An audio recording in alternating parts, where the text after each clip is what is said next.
We now come to motion number 4, Dormant Assets Bill Lords, programme number 2. Programme motion is through. The question is, as on the order paper, as many as are of that opinion say aye. Aye. The contrary, no. I think the ayes have it. The ayes have it. Dormant Assets Bill Lords, as amended in Public Bill Committee, to be considered now. We begin with new clause 1, with which it will be convenient to consider Government Amendments 1 and 2. I call Shadow Minister Alex Davies-Jones to move new clause 1. Thank you, Madam Deputy Speaker, and I rise to speak to new clause 1 in my name and in the name of my honourable friend, the member for Manchester Withington. As this bill moved through the House and the other place, I have been pleased with the progress that has been made, though there is still work to be done to ensure that dormant assets are both distributed and governed effectively. Colleagues will be aware that this bill will expand the current dormant assets scheme, a scheme that was first introduced by a Labour government in 2008. The government defines dormant assets as a financial product, such as a bank account, that haven't been used for many years and in which the provider has been unable to reunite with its owner despite efforts aligned with industry best practice. In 2008, the Dormant Bank and Building Society Accounts Act was passed to provide a system to distribute dormant assets to good causes. Currently, 24 banks and building societies participated in the Reclaim Fund scheme. However, Labour has always intended that the Dormant Asset Scheme would broaden the financial products to which the legislation applies. Although the bill makes some progress and Labour supports the need for consultation, we urge the scheme to go much further. With the right safeguards in place to find the owners of assets, unclaimed winnings from gambling, pension assets and physical assets could be considered in the future too. And while I am grateful to the Minister for his frankness throughout the passage of this bill, I must once again put on record that while Labour is generally supportive of the bill, we urge further consideration for the inclusion of pension assets to be incorporated in the future of the scheme itself. While I recognise that the Minister has highlighted that occupational pension schemes and personal pension schemes whose owners were automatically enrolled are excluded or out of scope of the bill, I do hope that in the future these assets can receive further consideration. Yet, of course, the core principles of any scheme must remain clear. Attempts should first be made to reunite assets with their rightful owner before transferring them. Owners should always be able to reclaim their funds, and participation ultimately must be voluntary. Labour are also clear that any funds released to the Dormant Asset Scheme must not be used as a substitute for government spending. And of course, Madam Deputy Speaker, the increasing cost of living is an issue that we know is impacting so many people across the country, and this bill presents an important opportunity to release further funding and put right some of these wrongs. On this point, I pay particular tribute to colleagues in the all-party parliamentary group for Left Behind Neighbourhoods, who have been closely focused on the importance of dormant asset funding for vital community projects in the most left-behind parts of the country. With this in mind, I also want to place on record Labour's thoughts on the issue of community wealth funds, which is an issue the Minister knows I feel passionately about. In the other place, it was Labour who secured an amendment which would have allowed the Secretary of State to include community wealth funds as recipients of funding, an amendment which had cross-party support and was generally welcomed by the sector. The aim of including community wealth funds as recipients of funding is clear. This designated money would be designed to go towards social infrastructure to further the well-being of communities suffering from the highest levels of deprivation. And Madam Deputy Speaker, I was disappointed and also surprised that the government chose to remove a measure that was aimed at empowering communities and one that was also at the heart of the government's well-rehearsed levelling up agenda. That being said, I do welcome the Minister's collaborative and candid approach throughout the latter stages of this bill, and Labour welcomes the government's commitment to including community wealth funds as part of the first round of consultations as outlined in the government's amendment. We must now make sure that momentum is not lost on this important development, as ultimately community wealth funds are central to reviving so many communities up and down the country. With this in mind, central to any spend is the importance of governance and sustainability in ensuring funds of this nature are maintained and in good health. The Minister knows, and I believe agrees, that scrutiny of the Reclaim Fund is absolutely vital. This is why we have tabled new clause 1. Recent events have highlighted the need for a transparent approach to decisions being made in this place and the other place, and it is therefore vital that the government are held to account on the health and governance of reclaimed funds, especially in the relation to potential for insolvency. I have to give way. I'm very grateful to her for giving way and endorsed entirely what she's saying. Does she agree with me that given a lot of the lack of confidence there's been in some of the decision-making processes that the government's taken before allocating funds, it's all the more reason why the amendment to new clause that she proposes would have real public confidence out there? Yeah. I thank my honourable friend for his intervention, and I wholeheartedly agree. I think part of why we table new clause 1, as I've outlined, is for openness and transparency, so the public and this House can scrutinise exactly where this funding is being placed. Scrutiny is at the very heart of our jobs here in this place, and an annual report brought forward to Parliament, as this new clause 1 stipulates, would be a crucial step forward. Lastly, with regards to the Government's Amendment 1, I am pleased to see the clarification around collective scheme investments. It is vital that investments of this type remain eligible to be incorporated into the Reclaim Fund, and I hope to see further assets being incorporated in the future, as I stipulated earlier too. Ultimately, Madam Deputy Speaker, Labour supports the bill as our priority remains on expanding the Dormant Assets Scheme in line with our commitments first made in 2008. The programme so far has been extremely successful, and prediction success suggests that expanding the scheme in this way is expected to identify around £3.7 billion of unclaimed assets, of which around £1.7 billion would be eligible to transfer to the Reclaim Fund. From this, £880 million would be repurposed for good causes across the UK. This is, of course, an extremely welcome step which Labour supports. I look forward to continuing to work with the Minister to tackle the challenges around extending the scheme to other assets, and I hope he will take on board our concerns around governance for the future of the fund too. Authorised reclaim funds, duty to assess and report. The question is that new clause 1 be read a second time. Danny Kruger. Thank you very much, Madam Deputy Speaker. My congratulations to the Government for bringing this bill forward. I also want to say I recognise that, as the Honourable Lady said, initially this release of dormant assets started with Labour. It's been a cross-party achievement. My thanks and congratulations and appreciation to the financial institutions which have also made this money available. But I'm very pleased with what the Government's bringing forward today, particularly the potential introduction of a community wealth fund which will be consulted on, and my congratulations and appreciation to the Minister for including that as a possibility. My appreciation also to my friend from Sedgefield and to the Honourable Lady for Kingston upon Hull North for the work that they have done to bring that idea forward. There are other great ideas. We could abolish personal debt by capitalising credit unions with this money. We could distribute the money direct to community foundations in our constituencies. But I do think that the Community Wealth Fund is the best idea, and I hope that we will see this money going into civil society, into social infrastructure, and to support the great levelling up agenda which this Government is committed to. So this is a tremendous bill, and I very much support what the Government's doing. Thank you. Jim Shannon. Thank you, Madam Deputy Speaker. It's always a pleasure to speak in the debate. I want to first of all put on record my thanks to Government and to Minister for all that they've done to make this happen. The clauses that the Minister has referred to in the paper, I think those indicate the things that we wish to see, and just to let the Minister know that our party will be supporting Government tonight. And you referred to clause 12 and clause 29, but new clause 1 is the one that we're developing on now. I agree that there must be further provision for dormant assets. Why not make good use of funds that will ultimately lie dormant unless further action is taken? This legislation aims to expand current criteria, comes along with some great benefits, so it's great to speak on an important issue such as this.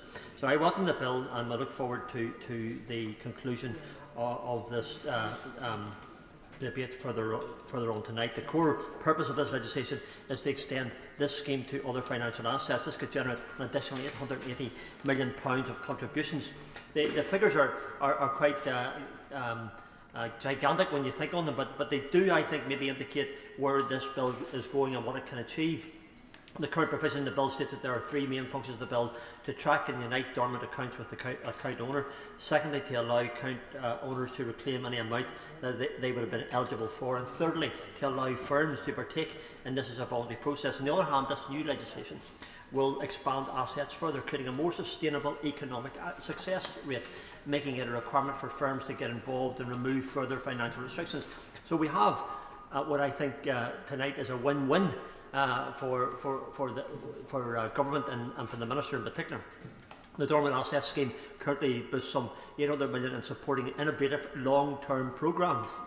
We aim to address some of the most pressing social and environmental issues. And as stated before, the expansion of this bill will unlock an additional £880 million. The legislation states that the benefit of this bill will be felt across the whole of the United Kingdom of Great Britain and Northern Ireland. And I, for one, would like, if I can, Minister, to ask you the reassurances that this will extend to Northern Ireland and that we will benefit as well, because the potential for benefit here in the UK mainland is great, but we want to see it, if we can, in Northern Ireland. Thus far, the scheme has benefited many foundations, such as the Youth Futures organisation, who undertook significant work to tackle youth employment. They got some 90 million, and the Big Society Capital, which got over 400 million to tackle homelessness. These are great projects. This dormant asset bill makes this money available to address these social issues. And how could you not say this is great to have that in place? And in addition, Madam Deputy Speaker, also at the heart of the scheme, ensuring protections for those who own any of the financial assets. Dormant assets remain the property of their owners, who can reclaim any money owed to them in full at any time. The Dormant Assets Fund in Northern Ireland works to support the VCSE sector, that's a voluntary community and social enterprise, and we can see benefits of that right away. In Northern Ireland, there were over 44,000 staff employed in this sector, which accounts for 6% of the total Northern Ireland workforce. So I would encourage all organisations to contact the lovely Community Fund to take advantage of this wonderful scheme Northern Ireland has to offer, and the benefits of that. In conclusion, Madam Deputy Speaker, I thank members for their contributions so far, for those who will make contributions and on this debate, as it's been made clear that there is a potential for a great economic impact after this expansion takes place. And I want to ensure that the devolved institutions can take advantage on this scheme too, and that the funds generated in England are greater than that of Scotland and Northern Ireland. Furthermore, there must be further engagement with local communities and smaller organisations to ensure that they are not left behind. And I acknowledge the benefits that this bill has introduced so far. I welcome further discussion and expansion to ensure that the financial assets are not wasted and the money is put to good use. We see what it can do, Madam Deputy Speaker. It can do more. Thank you. Claire Coutinho. Thank you, Madam Deputy Speaker. I'm speaking in support of the Government's proposal for a public consultation on distributions to a new community wealth fund. We talk often and rightly about levelling up in this place, particularly on this side of the House, and it's right that this is a priority for government, but too often we talk in this place as if the work of levelling up is a job of government alone. But I firmly believe that the best decisions for communities are rarely made for them, but by them. And that's why we should treat communities across the country as the legitimate decision makers that they are. And we all know that strong community leaders can transform a local community. We'll all have seen that in our patches. I could name many from East Surrey, such as Janine Battersby in Maldingham or Kay Hammond and the Calvers in Smallfield. Their dedication, charisma and get up and go forges friendships. It supports those who need the extra help, and it puts their local needs the local needs of their communities in front of those who might be able to meet them.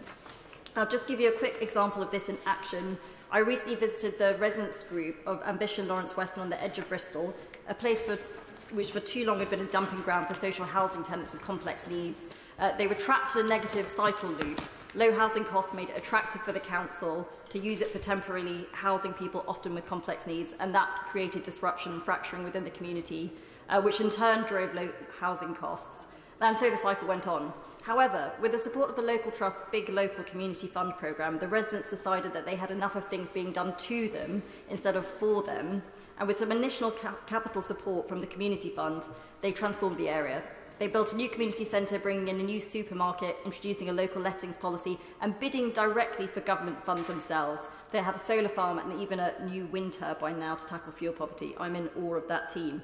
I've seen similar things in my own patch. We have a community fund in the Surrey Your Fund, and I'm working with some brilliant people in Whiteleaf, Dino, Sarah and Marcus, who are pushing to set up their own community centre and are brilliantly doing that. And it was a relatively small amount of funding which is making these things possible. However, that funding unleashed the really important thing, which is the leadership, ambition and energy of a group of remarkable community-minded individuals, which has made such a difference. And without this funds, it would have been wasted. That's why I believe the Community Wealth Fund can unlock up and down the country that level of ambition and energy from individuals. And I'm pleased to support the amendment today. Dame Diana Johnson. Thank you, Madam Deputy Speaker. And I would like to speak briefly to Government Amendment 2, and I very much welcome this amendment to Clause 29. And those who have followed the passage of this bill from its introduction in the other place to report stage today will know that along with other members of the all-party parliamentary group for Left Behind Neighbourhoods, including my excellent co-chair, the Honourable Member for Sedgefield, we have long been advocating for the establishment of community wealth funds to be part of the extended dormant assets scheme. The Government's amendment sets out that a national consultation on the distribution of dormant assets will include consulting on the distribution of these monies to a community wealth fund, including them with the existing list of beneficiaries as was set out in the original legislation on dormant assets. Such a fund would be aimed at developing social infrastructure in the most left-behind neighbourhoods of the country, neighbourhoods such as Bransholme and Orchard Park in my constituency of Hull North, communities that are not only suffering from extreme levels of disadvantage and deprivation, but also experience significant deficits in their local community fabric. As research from our APPG has found, residents of these communities experience well below average outcomes across a whole range of indicators. For example, our recent report on health inequalities found that people living in left-behind neighbourhoods have amongst the worst health outcomes in England, with growing disparities between them and the rest of the country, including the most shocking statistic, which was that you were 46% more likely to die during the COVID pandemic if you lived in those communities, those left-behind neighbourhoods. So if the government want levelling up to be a success, they have to reach these communities, which for far too long have missed out on their fair share of resources. Funding has to be for the long term, supporting transformational change at the neighbourhood level. The principles underlying the dormant assets legislation make it clear that the money from the scheme should be used to have a positive impact on society by contributing dormant assets for systematic change. So I am very encouraged by the Government's amendment, which upholds these principles for the use of dormant asset funding, and I very much welcome the inclusion of consulting on the distribution to community wealth funds being on the face of the bill. And I'm not alone in welcoming this amendment. As well as parliamentarians from our APPG, the proposal for a community wealth fund is backed by a cross-sector alliance of more than 470 organisations, which includes 40 councils and combined authorities. And I just would like to thank Local Trust, who are the secretariat for our APPG, for all the work they've done to promote the role of community wealth funds. I'd like to thank the Minister particularly for engaging with us on a cross-party basis and listening to the case we have been making on behalf of those communities that have the least. I very much welcome the Government's amendment, and I look forward to working with the Minister and the Government on how a community wealth fund can be established and implemented swiftly upon the conclusion of the national consultation. And I hope that members across the House will support this amendment. Thank you. Hull. Thank you, Madam Deputy Speaker. I'd just like to thank the members for Devizes, East Surrey, Strangford and Kingscliff Hull North in particular for the comments they've made already on this. I really can't state how much I welcome the bill being brought to the House, now successful and efficient its passage has been. I really would like to thank my right honourable friend, the member for Worcestershire, for tabling his amendment to clause 29. It represents an important step towards establishing a community wealth fund that would level up the social fabric of our most left-behind neighbourhoods across England. And I'd just like to say a few words on behalf of the APPG in that text, because I know that the government is committed to regenerating these communities which suffer from both extreme levels of poverty and high levels of community need. Communities such as Furryhill, Trimdon and Thornley in my Sedgefield constituency, but which are found across the country, from the north of England, through the Midlands, down to the coastal communities on the south coast, those places where residents often feel forgotten and cut off from support or funding. I'd like to thank the Minister for meeting with me and the Right Honourable Member for Kingston upon Hull North, my fellow co-chair of the APPG for Left Behind Neighbourhoods, to hear our representations and understand how important it is for what we're trying to achieve and how we can address this through the Community Wealth Fund. Together with other members of our APPG, I look forward to a continued dialogue with Government and with colleagues across the House and in the other place on how such a fund can quickly be rolled out upon swift passage of the bill and the planned national consultation. Numerous evidence sessions and research conducted by the APPG since it was established in June 2020 have shone a light on the high levels of need and deprivation that exist in these communities and neighbourhoods, and the issues faced by the residents who live there. Most recently, a report found that the people in these communities are living shorter lives and spending more years in ill health than the rest of the country.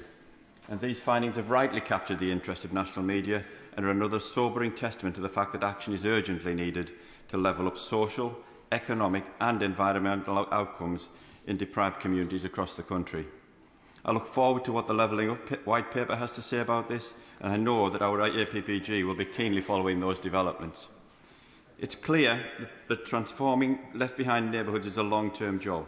To deliver on this agenda, we need to go beyond physical infrastructure investments. Welcome though this is, in often bringing hope to an area, as I know from my campaigning work to restore the local rail links like Firhill Station, good local transport provision is a key factor in levelling up by boosting connectivity to areas that are disconnected. But to successfully level up, we must address the rebuilding of social infrastructure in order to truly make a long-lasting difference to people's lives. Social infrastructure, such as places to meet, exchange ideas and take part in civic life, is what glues communities together. It underpins the vibrant local life everyone seeks to be part of in their communities. It serves to cement our trust and pride in our local heritage and the places where we live, and it provides us with something to rely on in times of crisis. A community wealth fund, as the amendment explains, would give long-term financial support for the provision of local amenities and other social infrastructure. It would do so in a way that is led from the bottom up. As has been said earlier, we must allow it to be done by people, not to people. As the Government acknowledged on a number of occasions during the stage of this bill, it's local people who are best placed to identify what is needed to make their communities a better place to live. And through the course of our evidence sessions, we've heard at first hand the amazing work being done by communities up and down the country and how powerful an impact local people can have with the right resources and support, working together to improve local outcomes. From neighbourhoods in Bristol to Hartlepool, we've heard truly inspiring stories of communities taking the lead and in levelling up their local area, from widening access to opportunities and employment outcomes for young people to tackling fuel poverty and community-led climate action. This is, of course, an increasingly important focus of activity given the transition to net zero, and one where left-behind neighbourhoods are particularly at risk of falling further behind as a result of the economic restructuring underway. What we need to do, therefore, is equip them with the confidence, capacity and resources through patient and long-term support to take action on what matters most to them and to transform their communities for the better. The Community Wealth Fund proposal serves exactly this purpose. It builds on research and learning from previous regeneration policies, which all support the notion that the involvement of communities is essential in achieving lasting change. As already said, it's supported by more than 470 private, public and civic society organisations who have joined forces in the form of the Community Wealth Fund Alliance to call for the creation of such a fund. Reiterating what I said in my 10-minute Rule Bill speech in December of last year, I believe that a Community Wealth Fund would supercharge the levels of community confidence and capacity in left-behind areas. In the long run, we can expect the social capital that is developed to be reflected in residents' ability to create and lead sustainable strategies for how they can make change happen locally and tap into the wider opportunities offered on a regional level. In short, this investment would pay significant dividends in the longer run through funding from dormant assets which would come at no extra cost to the public, and we now present with the opportunity to create a permanent endowment for communities in need. For much of the hard work on this, I want to pay particular thanks to Local Trust and the team, in particular their Chief Executive Matt Leach. I know, of course, that the work isn't over and that in many respects the real work starts now, and I and others will no doubt be working closely with Local Trust to make sure that the Community Wealth Fund becomes a reality. I'd like to finish my remarks again by thanking the Minister for tabling his amendment to Clause 29. It was heartening to see the Government emphasising the importance of hyper-local decision-making for levelling up, and I look forward to working with the Minister and the Government and our APG to develop social infrastructure and boost civic pride in communities across the country. Thank you, Madam Speaker. John Nicholson. Thank you very much indeed, Madam Deputy Speaker. I know that the Westminster Press Corps have been waiting for something exciting to happen in Parliament today. I'm glad to be able to help provide it. and good, of course, to see the Secretary of State in place, fresh from her Channel 4 News interview triumph. We on these benches welcome this bill and the expansion of the Dormant Asset Scheme. The extra $880 million available as a result is very welcome. Already the scheme has delivered £745 million for social and environmental initiatives. By expanding the current list of assets qualifying for the scheme, up to £1.7 billion more could be available for use. Now, of course, I'm sure that the Minister is well aware, but I would like to draw his attention to the remarks made in the other place about this bill. Peers wanted clarity on the potential costs of the bill and more detailed impact assessments of the expanded scheme. Baroness Barker specifically warned that these details were important, so the scheme does not become a piggy bank fund for government when times are rough, to use her words. We on these benches welcome the Labour Party amendment proposing an annual assessment of the health and governance of authorised reclaimed funds. This will help, I think, assuage the concerns of the Baroness. Also, as a principle, the more scrutiny given to this legislation, the better it will function. Now, it's good, of course, to see that the bill makes some changes to distribution in England. Now the Secretary of State will have more freedom to spread assets through secondary legislation. This allows England to catch up with Scotland, which already has this ability. As Lord Treesman highlighted in the other place, it was the example set by the devolved nations whose innovative thinking in how they spend the funds allotted to them, which provides the impetus for the expansion of the scheme this bill presents. What the pandemic has shown is that the needs of the population can change dramatically and suddenly. Flexibility within secondary legislation is a useful tool to deal with this, and we must continue to ensure that there is adequate scrutiny. We welcome the requirement for the Secretary of State to launch a public consultation and also to consult the National Lottery. The Community Fund must always be consulted before replacing or changing an order. However, it may also be desirable to expand this consultation beyond the National Lottery Community Fund and include devolved ministers responsible for spending in their nations and representatives of the voluntary and social enterprise sectors. It is reassuring, Madam Deputy Speaker, to see that the expanded scheme will focus on reuniting owners with their dormant assets. With the expanded range of qualifying products, it's estimated that £3.7 billion worth of products are lying dormant.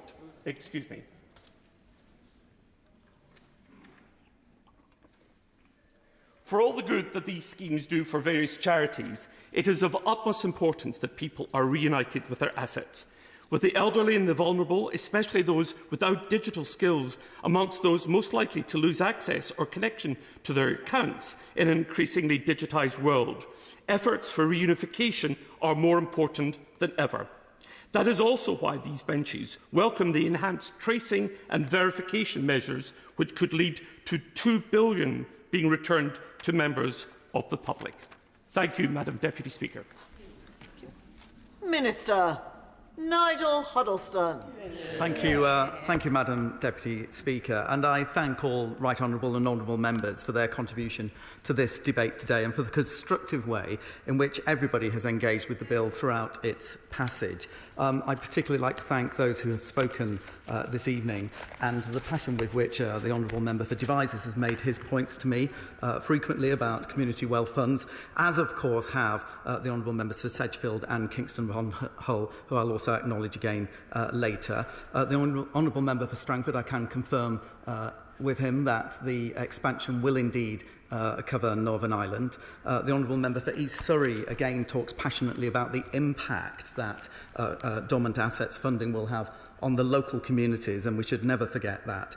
The Honourable Member for Ochil and South Perthshire mentioned the principle of additionality, as did my opposite numbers. That principle still underlies this bill absolutely, completely. And in terms of further expansion, of course, there are periodic reviews that will be held by the Secretary of State within 3 years and then again in 5 years. And the Honourable Member for Ochil did mention that in indeed currently Scotland does have a different basis, and that's one of the reasons why we have looked to expand where the dormant assets money can be used. But I particularly thank my opposite numbers, the opposition front bench, for their constructive contributions.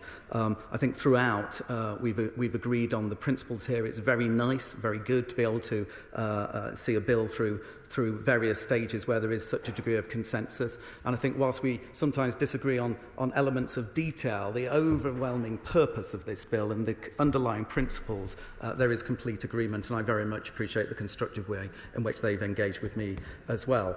However, when it comes to new Clause 1, a debate we did have in the committee, I'm afraid that we don't believe that this is necessary, largely on the basis, as I explained before, because we believe there is considerable oversight already. And of course, although this amendment refers to authorised reclaimed funds, in practice this refers specifically to the Reclaim Fund Limited, as it's the only authorised reclaim fund in the United Kingdom currently.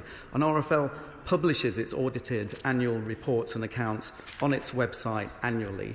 In 2019, the Office of National Statistics classified RFL to the central government subsector, and in April 2021 it therefore became a Treasury-owned arm's-length body. And now that RFL is an ALB, Parliament will already have greater oversight of its operations and financial information. RFL has been consolidated into HM Treasury's accounts, which are laid before Parliament on a yearly basis. And furthermore, it is standard practice for the annual report and accounts of ALBs, together with any report from the auditors, to be laid before Parliament by the sponsor department, and that will happen for the first time this year. Therefore, Parliament will have the opportunity to view RFL's full statutory accounts moving forward, and RFL, like all ALBs, cannot publish its accounts until they have been laid before Parliament. And the Controller and Auditor General, operating through the National Audit Office, will audit the RFL's accounts from the financial year 2021-22. Therefore, the Government does not recognise a need for bespoke arrangements under this bill, as Parliament will already have greater oversight of the RFL's operations and financial information. I can also assure Parliament that the Treasury have a robust governance structure in place which ensures that the Treasury has oversight of any potential risks of insolvency. And for these reasons, therefore, I ask that the House does not support new Clause 1. Regarding Amendment 1, this minor and technical government amendment ensures that the principle of full restitution continues to be upheld, that of ensuring people can reclaim the amount owed had the transfer to the scheme not happened. It clarifies that money derived from collective scheme investments cannot be transferred into the scheme as client money. Now, unfortunately, this will have the effect of excluding collective scheme investments held by investment platforms and ISA fund managers from the scheme at this time. Bringing them into scope would require complex technical work to accomplish, and we are working with industry to understand if and how this can be accomplished in the future under the power to extend the scheme through regulations. And finally, under Government Amendment 2, which responds to a key theme during the debates over community wealth funds, which have had considerable discussion this evening as well. And it's testament to the cross-party support the scheme and the bill have had that this has come back and have been talked about so much. And I'm very grateful for the spirit of positive collaboration that has been shown throughout these stages. And it's in this spirit that we have placed on the face of the bill our commitment to consulting on community wealth funds. And I would especially like to thank again the Right Honourable Lady, the Member for Kingston upon Hull North, and the Honourable Member for Sedgefield as co-chairs of the APPG for Left Behind Neighbourhoods for helping the Government reach its shared position, and all of those who've made representation. I can assure the Honourable Lady as well, in her speech she mentioned opportunity, creating opportunity, aspiration and indeed inclusivity. I can assure the Honourable Lady that is my instruction from my Secretary of State every single day in the Department. It is absolutely what we're here to do. And we've heard, both here and in the other place, the many benefits of a community wealth fund model. So the Government is committed to giving this important cause its due consideration. This amendment will therefore ensure that the consultation that will launch as soon as possible following royal assent must include CWFs as an option, along, of course, with the current causes of youth, financial inclusion and social investment, which already have widespread support over the last decade. Now, I also understand that there have been some concerns about this consultation process causing undue delays to the money being released, but let me assure honourable members that this is not the case. The consultation will not delay the release of funds, rather it will run in parallel with other necessary preparations. So once again, Madam Deputy Speaker, I'd like to thank colleagues on both sides of the House for their constructive and collaborative debate today. For the reasons I've outlined, I ask the House does not support new Clause 1 and supports the government amendments brought forward today. Thank you. Alex Davies-Jones. Thank you, Madam Deputy Speaker. And can I put on record my thanks to members of the House this evening? I am encouraged by the collegiate debate we have had, in stark contrast to the scenes earlier today on the floor of this House. And this evening, the debate we have had goes to show exactly what is the best of this Parliament when we can all work together cross-party to deliver for our communities, and more needs to be made of that fact about what we can do when we do choose to work together. As I mentioned in my previous comments, it was a Labour government that first advanced legislation to place dormant assets from bank and building society accounts into the Reclaim Fund after significant efforts were made to contact the owners of the assets. For this reason, we are broadly supportive of the bill in its main aims to expand the scheme in its current form. We therefore continue to welcome attempts to incorporate a commitment to community wealth funds which have the potential to support communities across the nation who have been left behind in recent years. The Minister knows that Labour outlined our concerns at length at the Bill Committee and report stage, and colleagues and I made particular reference to some of the flaws which we see on the face of the bill, which we ultimately sought to correct. It is therefore somewhat disappointing that our concerns around the health and governance of the Reclaim Fund haven't been taken on board, particularly as transparency and scrutiny are such essential facets to our work in this place. In Bill Committee, the Minister argued that Reclaim Fund Limited are responsible for determining the appropriate proportion of funding that it can be prudently released, and further claimed that the amount that the Reclaim Fund Limited reserves for future repayment claims is based on actual modelling and assessment of risk factors following guidance from the Financial Conduct Authority. Of course, independence from the government is vital, but it is also important that the Secretary of State makes a regular assessment if this fund is to be available for future generations. I sincerely hope that the Minister will take on board our concerns and discuss with the Secretary of State who is in her place and colleagues at DCMS the potential for an annual report, which would be extremely beneficial for those who rely on funds from this important scheme. Although Labour supports the bill, we believe there are several missed opportunities for the government to focus on delivering on. And in closing, I urge the Secretary of State to speed up the timetable to allow for these much-needed funds to reach the communities who need it the most. And I look forward to closely following the developments of the first public consultation too. I would like to withdraw new clause 1, Madam Deputy. Thank you. Is it your pleasure that new clause 1 be withdrawn? Aye. New clause 1 by leave withdrawn. So therefore we come to Government Amendments 1 and 2. I call the Minister to move Government Amendments 1 and 2 formally. The question is that Government Amendments 1 and 2, which I propose to take together with the leave of the House, be made. Does members have that opinion say aye? Aye. Of the contrary, no. The ayes have it. The ayes have it. Consideration completed. Third reading. Now. Minister to move third reading. Formally. The question is that the bill be now read the third time. As members of that opinion say aye. Aye. Of the contrary, no. I think the ayes have it. The ayes have it. Thank you.